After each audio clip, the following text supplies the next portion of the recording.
Depuis 1941, quand le Rebbe et le Rabbani Chaim Mushke sont arrivés à New York, le Rebbe n'a jamais quitté New York. Jamais. Jamais pris des vacances. Jamais parti visiter quelqu'un ou quelque chose hors de la ville, hors de New York. Sauf à 3 occasions. 1956, 57 et 60, quand pour quelques heures il est parti visiter le camp Gan Israël, le camp de vacances de garçons. À cette époque, il n'y avait pas encore de camp de filles, à ma connaissance. Aux Catskills, dans les montagnes de New York. Et il y a eu un événement extraordinaire qui mérite d'être partagé. Mais avant de le partager, remercions Akadosh Baruch Hu pour tous les miracles. Et surtout, prions que le Rebbe vienne nous visiter, mais pas juste en visite, mais qui revient en permanence comme Melech HaMashiach. Mizmar le soy d'Ori, là, de la colorative, de ça, de la Simcha. Oui, le fan abonant nous, car de le mou, ça nous l'a nachlam, c'est Marie, c'est pas chaud. C'est là. Hatzroy, c'est aussi le hoy de le bach, je moi qui toy, va de noy, l'yolom chas doy, via de doy, vodoy, emunosoy. Et donnons de la tzedaka surtout à cette période, comme il est dit, Tzion, bamishpot, tipade, shaver, bitzdaka, Tzion, avec justice, sera délivré, et ainsi par la tzedaka. Alors, comme je disais, je ne sais pas quelle année c'était, 56, 57 ou 60, mais durant une de ces visites, quand le staff du camp a entendu que le Rebbe arrivait, ils n'ont su que quelques heures avant son arrivée. Vous pouvez vous imaginer comme ils sont devenus excités de recevoir le Rabbi, mais surtout en préparation. Il faut s'assurer que le camp soit chip-chip, que le sang soit, comme il dit, speak and span, propre, bien arrangé. Les lits des enfants sont bien faits, les enfants sont propres, que tout soit vraiment présentable pour accueillir le Rabbi comme il se doit. Quelques moments avant que le Rabbi arrive, un des moniteurs, il réalise qu'une des portes, fort probablement le Rabbi va passer par cette porte, il y a un grand trou dans la porte. Je crois que je vous ai déjà raconté cette histoire, mais c'est pas grave. Un grand trou dans la porte. Il dit, mais il n'y a pas le temps pour réparer cette porte maintenant. Il ne peut pas l'enlever et il faut faire quelque chose très vite. Il a une idée géniale.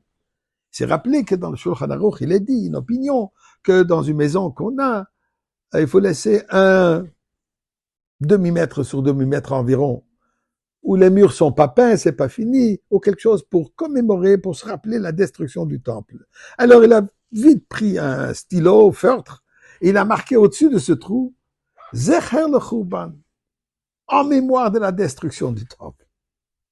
Le Rebbe passe par là, et le Rebbe dit, Zecher le Churban, un rappel de la destruction, il faut faire Zecher le Binyan.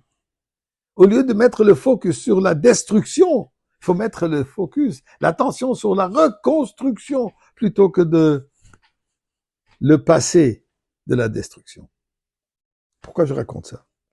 Il y a 50 ans, le Rabbi a lancé une campagne que durant cette période que j'aime appeler Chol HaMoed Hamtzarim, entre Shiva Asar B'Tammuz et Tisha B'Av, les 3 semaines, le Rabbi demande que durant cette période, basée sur le Medrash raconte une discussion qu'il y avait entre Akadosh Baruch Hu, entre Dieu, et le prophète Yecheskel. Basé sur cette discussion, le Rebbe demande que nous étudions tous les jours un sujet du Beth Amikdash. Et voilà la discussion. Quand Dieu a montré à Yecheskel dans cette vue prophétique, le 3e temple, Dieu dit à Yecheskel, parlez-en à mes enfants. Raconte-leur ce que tu as vu, l'image, la mesure, et qu'ils en discutent.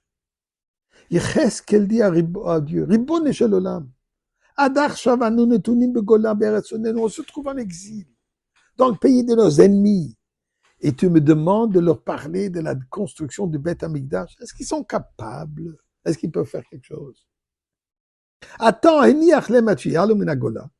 attends quand tu vas les sortir de l'exil, et là je vais leur dire.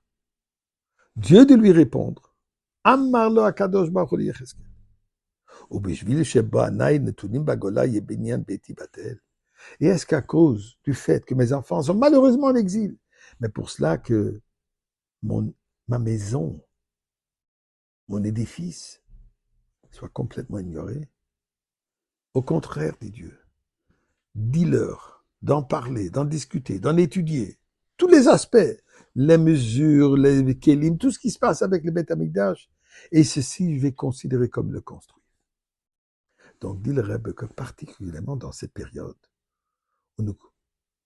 c'est le moment où les dates correspondent à la destruction du temple, c'est le moment d'étudier tous les jours quelque chose du Beth Amikdash.